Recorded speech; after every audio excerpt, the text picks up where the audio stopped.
오늘 말씀 디모데후서 3장 10절에서 12절 말씀 함께 보도록 하겠습니다. 디모데후서 3장 10절에서 12절 말씀입니다. 우리 앞에 자막으로 나와 있습니다. 우리 한 목소리로 함께 있습니다.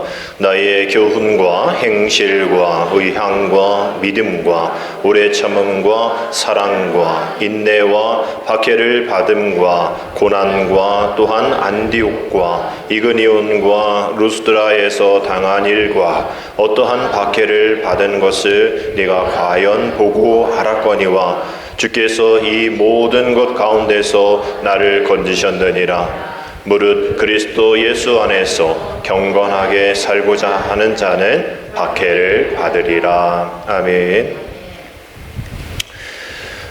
우리 민주주의를 꽃피운 6월 10 민주항쟁 기념일이죠. 또 그런 날이 있었고 또 자유를 또 지켜낸 6.25 전쟁 기념일이 포함되어 있는 6월의 마지막 주말입니다. 우리는 이렇게 자유와 민주주의를 위해서 자신의 그 생명을 아낌없이 바친 고귀한 죽음 또 그런 희생들을 기억하면서 이 한 사회와 또 공동체 또 우리 교회들까지도 지금 우리가 지금 이 누리고 있는 자유와 이 생명 이 평화는 바로 그 순교자의 피로 또 순교자 열매로 우리가 누리고 있다라는 것을 우리가 볼 수가 있는 것이죠.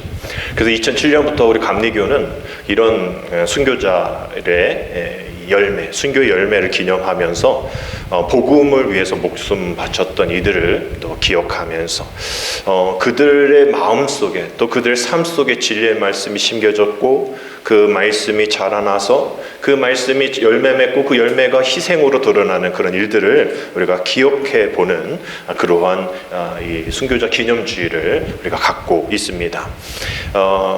더욱더 우리 안에 우리가 마지막 파송 찬양 부른 것처럼 허망하고 또 허황되고 또 허한 이런 세상 속에서 그 비어있는 우리들의 마음이 주님의 말씀으로 가득 차고 또 희생과 사랑의 마음으로 가득 차서 우리 이 세상에서 빛과 소금의 역할을 감당할 수 있도록 우리가 기념하면서 또 생각하면서 또 기억하는 그런 주일인 것이죠. 여러분이 순교라는 이 한자를 보면 이 순자가 따라 죽을 순자를 쓰고 있습니다. 가릴지 교자인 것이죠. 근데 이 따라 죽을 순자도 이 한자를 나눠 보면 그 죽을 사자와 이 순자를 이렇게 합친 글자입니다. 그러니까 옛날에 그런 게 있었잖아요. 뭐 왕이든 또 높은 사람이 죽으면 그 하인들 종들이 열흘 안에 같이 죽는 그 순장이라고 그러죠. 그런 것처럼 저 따라 죽을 순자에서는 그 순자가 들어있는 거예요. 그러니까 이게 그러한 순장의 개념을 우리가 진짜 뭐 그렇게 되어서는 안 되죠. 뭐 대통령 죽었다가 뭐 국무총리부터 다 이렇게 죽으면 안 되잖아요. 지금은 뭐 그런 건 아니더라도 그런 어떤 의미, 주님 그런 순교자의 열매를 따라가고 기억하는 그런 몸을 내어 따라가듯이 그러한 마음으로 살아가는 게 필요하다라는 것이죠. 우리도 주님의 제자이죠. 주님 따라가는 믿음의 백성들입니다. 결국은 주님이 안 죽으신 게 아니잖아요. 주님 십자가의 고통 안 당하신 게 아니잖아요. 주님이 십자가의 고통을 당하셨고 주님이 십자가에서 돌아가셨기 때문에 우리는 십자가의 고통을 당해야 하고 우리 십자가에서 죽어야 하는 거죠. 왜요? 부활이 있기 때문에. 그래서 주님이 하신 일들을 우리가 따라 죽어야 하는 것. 그래서 순교, 우리가 그 순교의 마음을 가지고 주님을 따라가야 하는 겁니다. 결국은 순교는 나의 삶을 버리는 거죠. 내 삶을 죽이는 겁니다. 내가 내 안에 사는 것이 아니라 내 안에 그리스도께서 사시는 것이다. 우리 갈라디아 2장 20절 말씀 여러분 많이 외우고 계시잖아요. 내 안에 내가 사는 게 아니라 내 안에 누가 사는 것이다? 그리스도께서 사시는 것이다. 그러면 내가 죽어야 하는 거죠. 내 안에 두 마음이 공존하는 가운데 불쑥 내가 튀어나오고 갑자기 은혜가 튀어나오고 이러면 안 되는 거예요. 늘 주님이 내 삶 속에 내 은혜의 삶 속에서 드러나실 수 있도록 내 안의 주인은 오직 주님이시다라는 거 고백하면서 나는 죽고 주님이 드러나시는 일, 그러한 일들이 있어야 하는 거예요. 그래서 이 순교라는 그런 한자가 이 헬라어로 보면 이 말투스라는 이 증인이라는 단어를 쓰고 있는데 이 말투스 이 증인이라는 것이 원어를 다시 한번 보면 이게 순교까지도 이게 확장되어지는 그런 언어를 갖고 있습니다. 그러니까 우리가 누가복음 24장 46절 48절에 우리가 쭉 읽다 보면 마지막에 이렇게 되어 있죠. 너희는 이 모든 일에 무엇이다? 증인이다. 너희는 이 모든 일의 증인이다. 그러면 이거를 어떻게 바꿀 수 있습니까? 너희는 이 모든 일의 뭐다? 순교자니라 라고.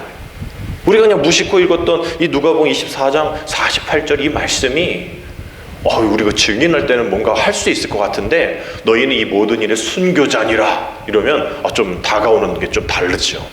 이게 체감이 좀 다릅니다. 근데 그 단어가 이 단어라는 거예요. 증인이 어떤 단어라고요? 순교자라는 단어라는 것이죠. 너희는 세상 끝날까지 내 뭐가 되리라? 증인이 되리라. 그건 뭐예요? 이 세상 끝날까지 내 뭐가 되리라? 순교자가 되리라. 내가 죽은 것 같이 너도 죽어야 한다.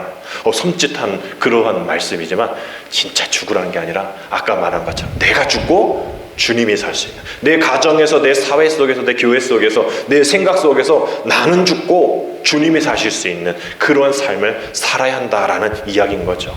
좀 더 선교적인 그러한 이 영역 속에서는 그런 선교사의 마음, 죽으러 가는 마음이어야겠죠. 가서 내가 살고 내가 호화스럽게 살고자 선교사 떠나는 분 안 계시잖아요. 어쩌면 힘든 어려운 일들 있을 때에 죽음의 문턱 앞에 있을 때 나는 죽음을 선택하겠다라는 그런 마음을 떠나는 분들이 선교사입니다. 그래서 우리는 선교사님 아주 대단하게 생각해야 하고 또 그를 위해서 기도해야 되고, 더불어서 그 선교사님은 그렇다 치더라도 그 가족들, 그죠? 남편이든 아내든 자녀든 그 남편, 자녀, 아내는 그런 마음이 없을 수도 있잖아요. 그런데도 불구하고 진짜 따라 죽을 따라가는 거죠. 그래서 선교사님들 많은 이런 희생의 얘기 들어보면 너무나 안타깝죠. 선교사님들은 사역하고 계시는 중간에 사모님들은 그 안에서 또 어려운 이들 밥해 먹이고 그러는데 어제 그렇게 도와줬던 애들이 갑자기 강도로 변해서 성폭행 당하기도 하고 죽임 당하기도 하고 이런 일들이 일어나는, 정말 따라 죽는 그런 일들이 너무나 많다라는 거예요. 너희는 이 모든 일에 순교자니라. 우리는 그렇게까지는 하지 못해도 우리의 삶 속에서 내가 순교자, 내가 어쩌면 또 이게 선교까지 갈 수 있는 거죠. 증인, 순교자, 선교 이렇게 볼 수 있는 겁니다. 그래서 결국은 이전에 이 순교라는 것이 그냥 그냥 죽는 게 아니라 세 가지가 있다라고 말씀드렸잖아요. 이 순교는 그냥 다른 걸로 죽는 게 아니에요. 그냥 굶어 죽어서 순교로 얘기하지 않습니다. 복음 때문에, 정말 복음 때문에 굶어 죽든지, 뭐 때문에 죽을 때, 돌아가실 때, 또 사망했을 때, 복음 때문에 이런 사망이 있을 때에 순교라고 얘기하고요. 또 그것이 그냥 자기가 자결하고 이런 거, 우리가 그걸 약간 순교자라고 보지만 신앙 안에서는 자결하는 걸로 순교라고 보지 않아요. 누군가에 의해서 죽임을 당한 것을 순교라고 얘기합니다. 그러면서 마지막에서는 그것이 자발적이어야 돼요. 자발적. 내가 죽겠다라고. 너 예수 믿을래 죽을래 내가 죽을게요 라고 얘기하는 것, 자발적인 거를 순교라고 얘기하는 거예요. 첫 번째, 복음을 위해서 죽어야 하고요. 두 번째, 그리고 두 번째 이제 복음을 적대시하는 그 상대방에 의해서 죽어야 하고, 또 자발적인 죽음이 되어야 하는, 이런 것이 구성이 갖춰졌을 때 그 사람을 순교자다라고 얘기할 수 있을 겁니다. 결국은 순교란 이렇게 정의할 수 있겠죠. 우리 같이 한번 읽어봅시다. 시작. 순교란 진리로 고백하는 종교적 가르침을 증언하며 살다가 그로 인해 핍박을 당하던 즉 배교하면 살 수 있는 길이 있었음에도 기꺼이 진리를 따라 죽는 행위, 이것을 우리는 순교다라고 말하는 겁니다. 그래서 이 순교자가 많이 나온 그러한 나라일수록, 또 순교자의 어떤 역사들이 많이 보존되어 있는 나라일수록 그 복음의 생명력이 긴 것을 볼 수 있습니다. 그래서 전문가들은 이러한 이 아까 세 가지의 기준으로 이렇게 저렇게 순교자를 한번 이렇게 해보면 한 7천만 명 정도가 순교자다. 이 전쟁 빼고 그냥 이러한 세 가지 기준으로 봤을 때는 7천만 명이 전 세계에서 순교자로 지금도 이런 순교자의 사역을 감당하고 있다라고 얘기를 합니다. 옛날만 그런 것이냐, 요즘도 이런 신앙 때문에, 복음 때문에, 또 상대방에 의해서 자발적인 순교가 되어지는 그런 사건들이 일어나는데요. 이런 일들이 일어날 수 있는 배경들, 전 세계에 한 40억 명의 이런 사람들이 그러한 순교의 문턱 앞에 있다라고 얘기해요. 그래서 전 세계 인구 절반, 한 51%가 차지하는 한 26개국에서 이러한 종교적인 박해, 또 고난, 순교의 일들이 아주 비일비재하게 지금 일어나고 있다라는 거예요. 대부분 아프리카에 있는 한 12개 나라 정도에서 많이 이 일들이 지금 발생하고 있다라고 얘기해요. 그 나라들 중에 대표적인 나라가 나이지리아라고 얘기합니다.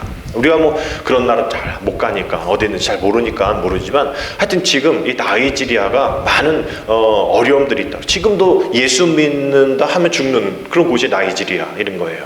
이전에 한 1960년대 독립하고 무슬림 북쪽 또 기독교 남쪽 그래서 조금 이렇게 서로 상생하면서 살아가는 듯 하더니 이게 이제 민족 갈등, 남과 북과 같은 민족 갈등과 또 전쟁 또 빈곤 뭐 무장단체 보코하람이라고 하잖아요. 걔네들 무장단체 이 보코하람 얘네들 때문에 이게 예수 믿는다 하면 무조건 죽이는 일들이 너무 많이 있어요. 그래서 재작년인가요? 한 해에 한 1,030몇 명이 1,350명이 순교당했던 예수 믿는 일 때문에 이게 뭐 20년 전이 아니라 재작년 그리고 2020년부터 이게 또 늘어나서 영국의 그 오픈도어스라는 이 박해받는 이들을 돕는 그런 선교단체가 있는데 오픈도어스에서 이 나이지리아에서 작년에 한 3,530명이 예수 믿음으로 인해서 복음을 인해서 순교당했다라는 그런 보고를 하더라고요.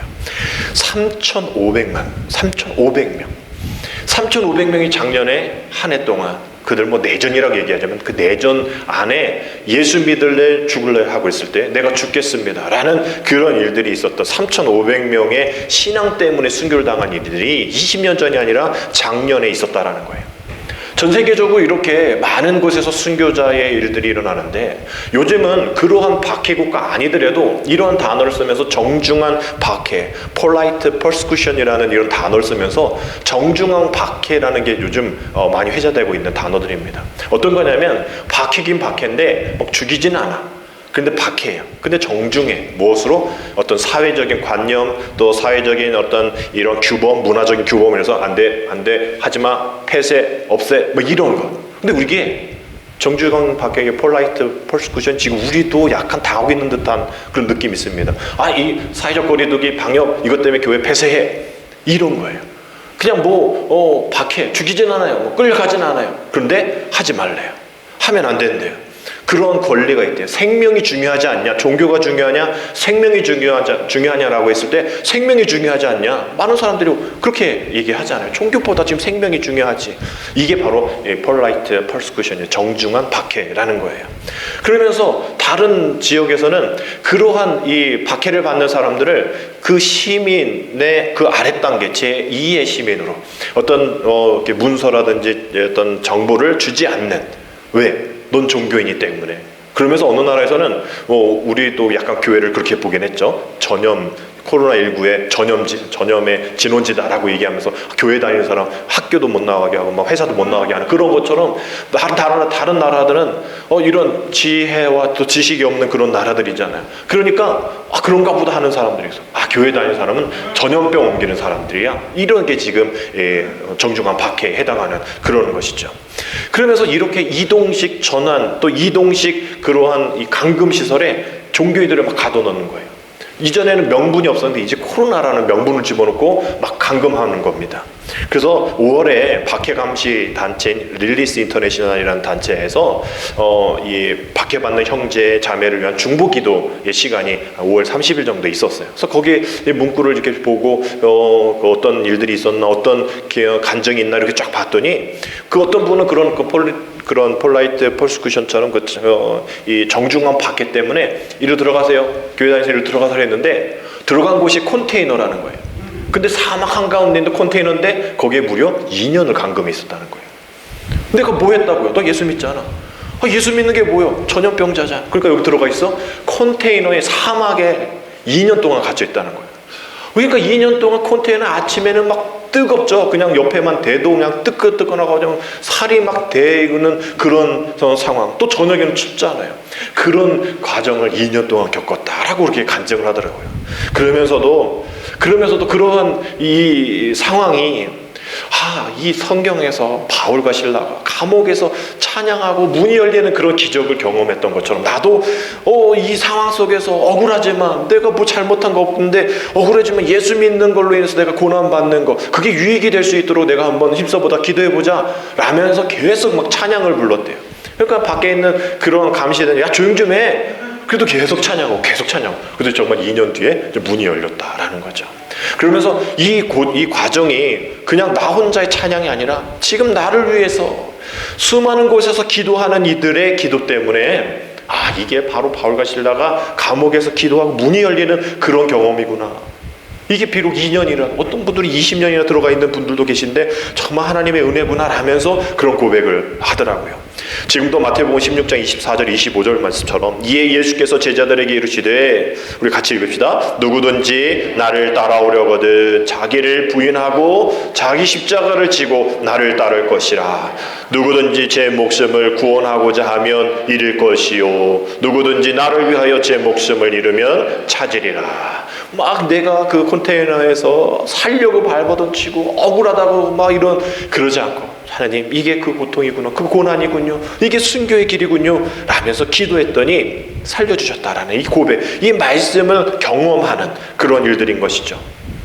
지금도 이러한 일들이 세계 곳곳에서 지금도 일어나고 있다라는 거예요. 그래서 결국 우리는 이러한 현대를 살아가고 있는 우리들에게 순교적인 삶이란 무엇일까라는 그런 질문을 오늘만이 아닌 날마다 그것을 질문했을 때에 결국은 크게 보면 순교는 예수님을 따르는 삶이다라는 거죠. 우리가 따라합시다. 순교는 예수님을 따르는 삶이다.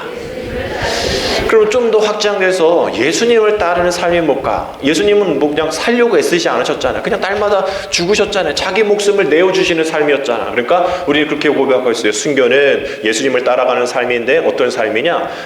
순교 예수님의 자신의 생명을 나눠주는 그런 삶. 그래서 이렇게 고백할 수 있을 거예요. 우리 같이 읽겠습니다. 시작.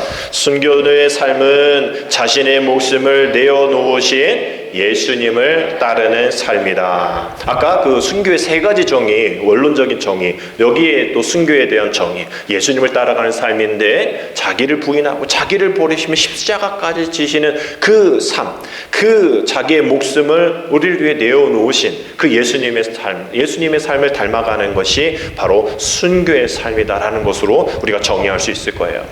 많은 이들이 이 나라 이민족 조선 땅에 척박한 조선 땅에 19세기 말에 그 복음, 이 순교, 예수님을 전하는, 예수님을 따르는 삶을 전하기 위해서 많은 선교사들이 젊은 선교사들이 자신의 건강도 돌보지 않은 채 이 땅 가운데에 왔죠. 1885년 4월 5일이 아십니까? 우리나라에 비록 중국하고 일본보다 늦게 들어왔지만 제물포항에서 들어오면서 아판젤로 언더우드 선교사님이 정말 이 땅 가운데 주님 4만 권세 이기신 주님께서 이 땅의 모든 악한 그런 권세의 영들 다 물리쳐 주시고 이 백성 얼가맸던 결박들, 그 당시는 술, 도박, 마약 뭐 이런 것들이 너무 많았거든요. 문맹 이런 거 다 제거해 주시고 끊게 해주시고 하나님의 자녀로 자유와 빛을 허락하여 주옵소서. 그런 마음을 가지고 몇 살 되지 않는 20몇 살밖에 되지 않는 그런 선교사들이 미국의 유명한 대학 다니는 애들이 다 와가지고 여기서 목숨 바치고 우리 아펜젤러 선교사님도 성경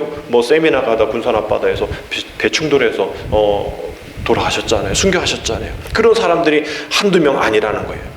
늘 마음속에 고린도전서 15장 30절 말씀처럼 형제들아 내가 그리스도 예수 안에 우리 안에 주 안에서 가진 바 너희에 대한 나의 자랑을 두고 단언하노니 같이 읽습니다. 나는 날마다 죽노라. 난 날마다 죽노라. 매일매일 내가 살겠다고 발버둥 치는 것이 아니라 어떻게 하면 살까 고심하고 애쓰는 것이 아니라 나는 날마다 죽노라. 사람들과 부딪힐 때도 내가 죽어야지. 뭔가 일이 잘 되지 않았을 때 내가 너무 살아있구나. 내가 너무나 살아있어서 주님이 나와 함께 하심을 내가 깨닫지 못하는구나 라는 것을 철저하게 몸부림치면서 고백할 수 있는 이 고백. 나는 날마다 죽노라. 나는 날마다 죽노라. 많은 이 전문가들이 코로나19로 인해서 나는 날마다 죽는다라는 이 고백이 많이 없어졌다라고 얘기를 해요. 좀 더 자기 자신에게, 좀 더 내 개인 이기적인 그러한 세속주의적인 그런 일들이 너무나 많아졌다. 그래서 앞으로 코로나19가 그냥 독감처럼 된다고 할지라도 이전과 같은 이런 교회, 신앙, 믿음 따라가기 힘들 거다. 왜? 세속적이었고 너무 자기 이기적인 그러한 모습으로 너무 돌아서 있기 때문에 그거 돌리기가 참 힘들 것이다 라고 얘기를 합니다.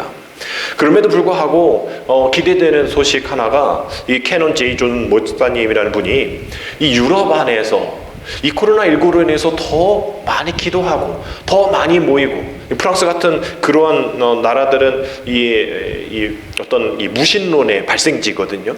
그런 나라에서조차도 어떤 집회를 열게 되면 그냥 뭐 복음주의자들 모여라 하면 그냥 뭐 5만 명 이렇게 정도 이렇게 구성이 되어 있는데, 지금은 70만 명이 이런 구성되어지는 그러한 북유럽 정도의 유럽 문화들이다. 그래서 이 유럽에 우리가 이제 복음이 그쪽부터 시작됐잖아요. 이 유럽에 그 복음의 씨앗이 심겨졌던 것들이 그전엔 보이지 않았지만 새로 올라오고 있다. 누가 심었는지도 잘 모르겠지만, 그래서 우리는 그것을 순교자들의 씨앗이다라고 이야기할 수 있는 거죠. 터툴리안 오늘 주보에 여러분들 나눠드리는 그 내용처럼 눈물의 씨앗, 순교의 씨앗, 피의 씨앗, 그것이 심겨져서 이전에는 뭐 이 세속주의가 아주 뭐 번창하고 계몽주의가 번창했을 때 신이 뭐가 필요해?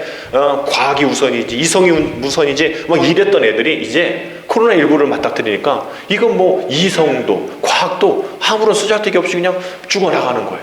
작년에 한 해 죽은 사망한 코로나 188만 명인가요? 그 사람보다 지금 6개월밖에 안 됐는데 지금 190만 명이 지금 사망했잖아요. 작년에 죽은 숫자보다 지금 전반기에 사망한 숫자가 좀 많아졌다는 거죠. 이게 지금 과학적으로 말이에요. 이게 해석이 안 되는 거예요. 그러니까 사람들이 과학으로 안 되는구나, 이속으로 안 되는구나.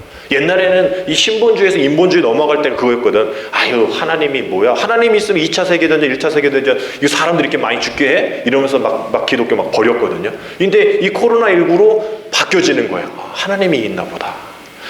우리가 이전에 믿었던, 우리 조상들이 믿었던, 여기에서 시작되었던 그 믿음 복음이 뭔가 있는구나 라면서 이제 새싹이 이게 움트기 시작한다라는 그런 보고를 하시더라고요. 참 좀 기대되는 그러한 말씀이고, 또 우리 한국 교회에도, 한국 사회에도 적용될 만한, 또 기대해 볼 만한 그런 말씀이다라는 생각하게 됩니다. 요한일서 4장 4절 5절 말씀 보면, 자녀들아 너희는 어디에 속하였고 하나님께 속하였고 또 그들을 뭐 하였느니 이기었나니 이는 너희 안에 계신 이가 세상에 있는 자보다 어떠심이라? 크심이라. 그들은 세상에 속한 거로 세상에 속한 말을 하며 세상이 그들의 말을 듣느니라. 세상 안에서 그렇게 기재기 하고지만 그보다 크신 하나님, 이제 이것을 지금 유럽 사람들이 느끼고 있다는 거야. 위대하시구나, 아주 크시구나. 과학이 크고 이성이 넓고 또 깊을 줄 알았더니, 철학이 아주 깊은 사고일 줄 알았더니 아니구나. 그거보다 더 큰 하나님이 계시는구나. 그 하나님을 믿고 쫓아가야 하겠구나. 내 안에 세상이 있고 내 안에 과학이 있고 내 안에 이성만 있으면 그냥 그 정도인데, 내 안에 하나님이 계시면 온천지 만물을 창조하신 하나님의 이러한 광범위한 이러한 모든 것들이 내 안에 있게 되었는구나 라는 것을 깨닫게 되어지는 것이죠. 그래서 이런 이야기합니다. 동서남북과 전후좌우에 대한 이야기를 해요. 동서남북은 정해져 있습니다. 이건 우리가 어떻게 할 수가 없어요. 자기장에서 또 지구자전에서 다 이게 정해져 있어요. 그래서 동서남북 우리가 정확합니다. 어디가 동이고 어디가 서인지. 여기가 동인 거죠? 동서남북? 이렇게 되겠네요. 하여튼 이렇게 동서남북이 정해져 있어요. 핸드폰을 통해 나침반을 통해서 정해집니다. 근데 전후좌우는 정해져 있지가 않아요. 결국은 어떤 신앙의 본질적인 것을 동서남북이라고 얘기합니다. 이거는 건드리면 안 되죠. 내가 아니다 졌다, 이거 북쪽이다 남쪽이다 우리가 막 말하면 안 돼. 이건 진리기 때문에, 진리는 결코 변하지 않는 본질이잖아요. 이건 굳건히 지켜야 돼요. 근데 전후좌우는 변합니다. 지금 코로나19로 지금 변하고 있잖아요. 이 변함에 대해서는 정확하게 잘 아는, 살피는 지혜가 필요한 거죠.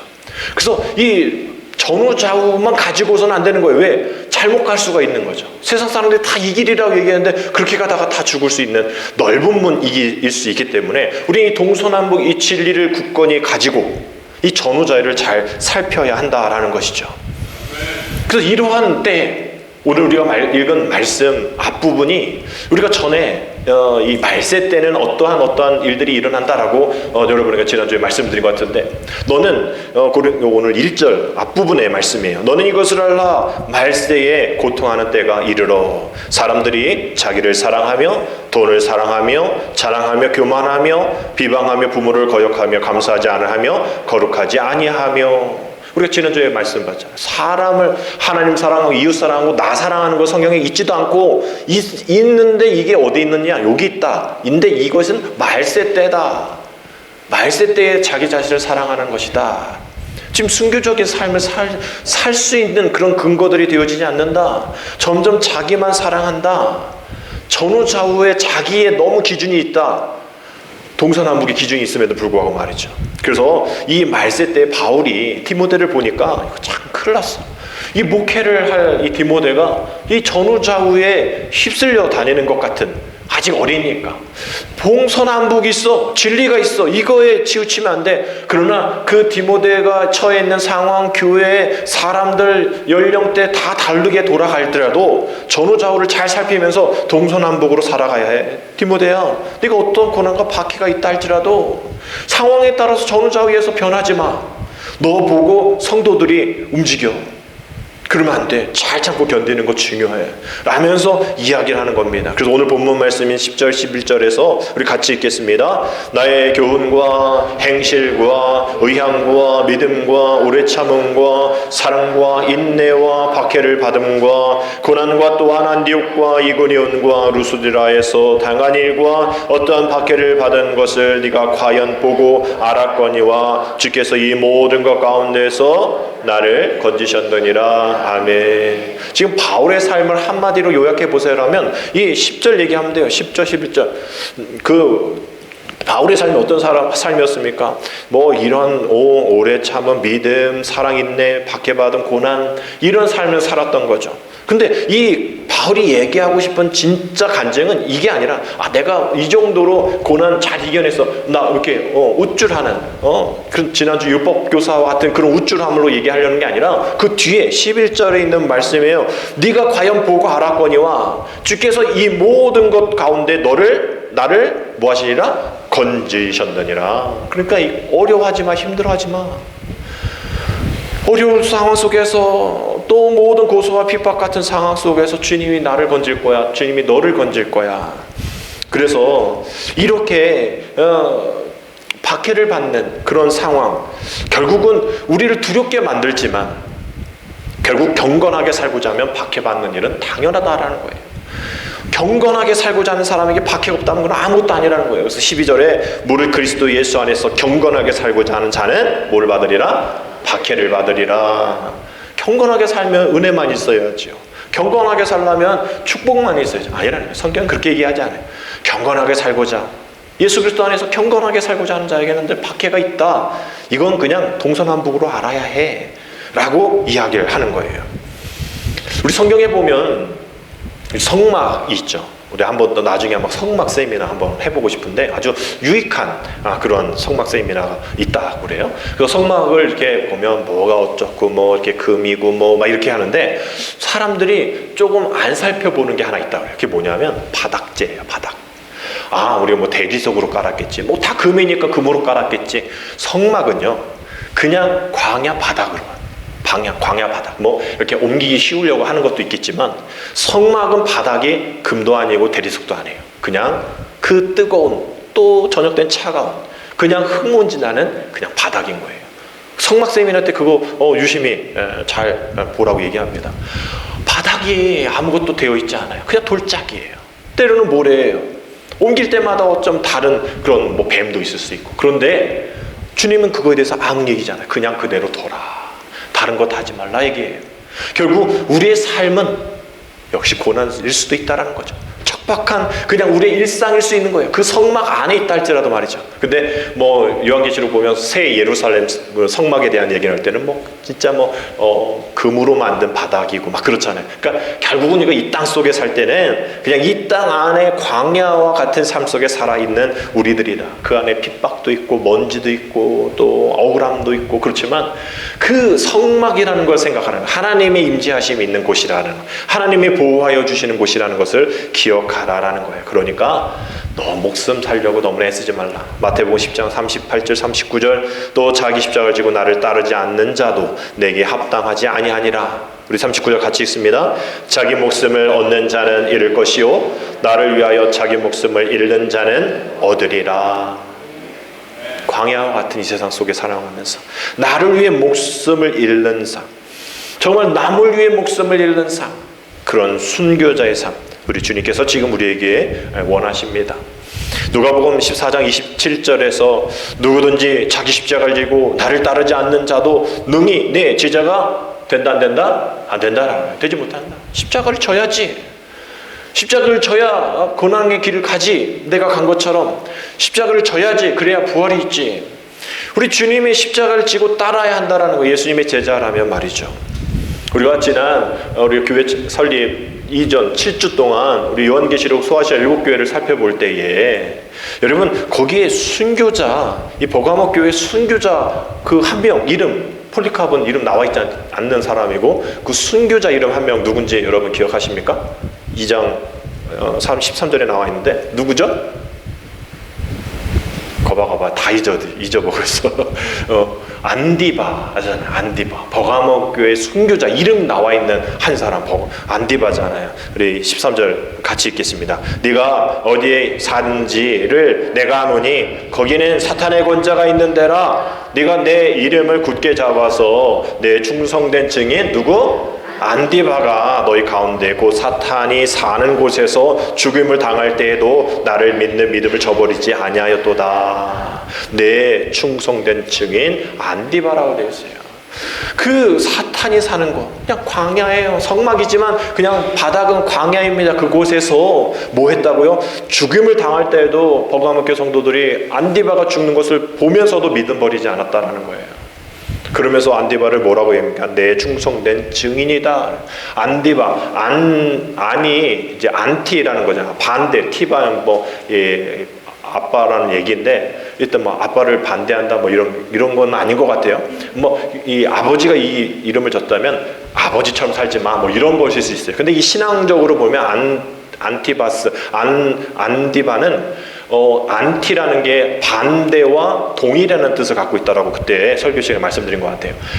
반대, 뭐의 반대? 세상 것에 반대하는 거죠. 동일한 건 어떤 거에 동일? 예수를 믿고 순교하는 일에 동일하게 살았던 그 믿음의 삶. 그러니까 이 이름 안에 나는 세상을 거부하고 믿음으로 살았던 순교자의 삶에 동일한 삶을, 내가 주님과 동일한 삶을 살겠습니다라는 그런 이름이 안티바스, 안디바라는 거예요. 결국은 우리의 예수 그리스도께서 우리에게 내 충성된 아무개야라고 우리에게 호명하실 수 있도록 우리는 정말 세상 것 안티해야 돼요. 반대해야 돼요. 거부해야 됩니다. 그냥 다 받아들이면 우리가 나 정도면 뭐가 되겠지? 안 돼요. 우리는 그냥 받아들이지 않는 게 나아요. 그냥 거부하는 게 납니다. 그냥 이 전우좌우처럼 그냥 휩쓸려면 안 되는 거예요. 어디가 동서남북인지 알지 못해서 잘못 죽음의 길로 가는 거. 2단 말씀드렸잖아요. 끝단자 다를 이자. 시작은 똑같은 것 같은데 마지막에 달라요. 내가 지금 어디로 가는지 모르는 거예요. 그래서 2단에 빠졌던 사람들이 내가 왜 그런지 몰라요. 처음엔 안 그랬어요. 다 그런 고백해요. 근데 지금 와보니 이렇게 되고 있어요. 라고 이야기하는 겁니다. 내 충성된 안디바, 동서남북을 가지고 전우좌우를 잘 살피면서 세상 거 거부하고 순교자의 길을 따라가고 예수 그리스도를 닮은 삶, 그 삶과 동일한 삶을 살았던 자에게 은혜가 있었고 축복이 있었던 것이 아니라 고난과 박해와 순교가 있었던 것처럼 오늘 우리가 이 순교자 기념주의를 통하여서 수많은 순교자들, 지금도 순교의 길을 걸어가고 있는 그분들을 따라가고 세상에서는 살아야 해, 너만 살아야 해, 우리가 지난주에 말씀처럼 이와 같이 행하라 그럼 살리라. 주님도 이야기하지만 사탄도 이야기한다고 얘기했잖아. 난 남을 짓밟고 올라가 그래야 네가 살아. 그렇게 하는 게 세상의 진리야, 이게 황금률이라고 얘기하는 그런 것들도 우리는 다 거부하고 말씀 안에 있는 그 말씀, 주님께서 이렇게 말씀하셨다, 저렇게 말씀하셨다라는 것에서 공통된 동서남북, 죽으면 살리라. 그럼 따라합시다. 죽으면 살리라. 죽는 삶, 내 안에 내가 사는 것이 아니라 주님이 살 수 있도록 우리가 죽는 삶. 그래서 이 시대 순교자, 이 시대의 순교자의 영성, 순교자의 삶, 우리가 뭐 진짜 거기 순교지에 가서 죽는 그런 우리의 삶은 아니라 할지라도 내 이 삶 속에서 성막의 광야의 바닥재가 없는 그 땅 밟고 있는 그 땅이라 할지라도 이 세상 속에서 어떠한 유혹에서 넘어가지 않는 순교의 피를 흘림으로 지켜내면서 고귀한 신행이 지금 나에게 오는 것 감사하여서 거짓된 우상과 싸워 이기는 용감한 그런 하늘나라의 시민으로 또 순교자의 그런 증인의 삶으로 살아갈 수 있는 우리가 되어질 수 있도록 여러분도 오늘도 기도하며 하나님 나라를 일궈 나가셔야 될 줄 믿습니다. 저와 여러분들이 그러한 마음으로 우리가 이제 앞으로 이 후반기 6개월을 은혜 가운데 잘 열매 맺고 나가야 합니다. 비록 6개월 되돌아보면 내가 정말 도망 다니면서 나 살려고 살았는지 정말 남을 위해 살았는지 우리가 다 점검해 볼 수 있겠지만 그거 좌절하고 그거 또 잘못했다고 그냥 그거에 얽매이지 말고 이제 앞으로 잘하면 되어지는 것이죠. 주님, 내가 이렇게 살겠습니다. 거룩한 순교자들처럼, 거룩한 주님의 증인처럼 하나님 나라를 위해서 내 목숨 바쳐서 주님의 일을 위해 내 목숨을 드리며 그것이 내가 사는 길임을 내가 알고 내가 그렇게 살겠습니다. 이런 마음 가지고 우리 전반기를 잘 마무리하시고 후반기를 시작할 수 있는 순교자의 영성으로 살아가는 저와 여러분 되시기를 주님의 이름으로 축복합니다. 기도드립니다. 주님, 혹시 우리가 죽음이 두려워서 주님을 모른다 배신하며 도망쳤던 일 있지 않습니까? 오늘 말씀을 통하여서 순교의 영광 바라보며 다시 오실 주님으로부터 내 충성된 증인이라 칭찬 들을 수 있는 우리 되어질 수 있도록 죽을 것이 무서워서 믿음 버리지 않게 하시고 오직 그 죽으면 살리라는 믿음 가지고 그 믿음 지키며 죽음을 선택하는 믿음을 허락하여 주옵소서. 순교자의 영성을 허락하여 주옵소서. 예수님의 이름으로 감사하며 기도드립니다. 아멘.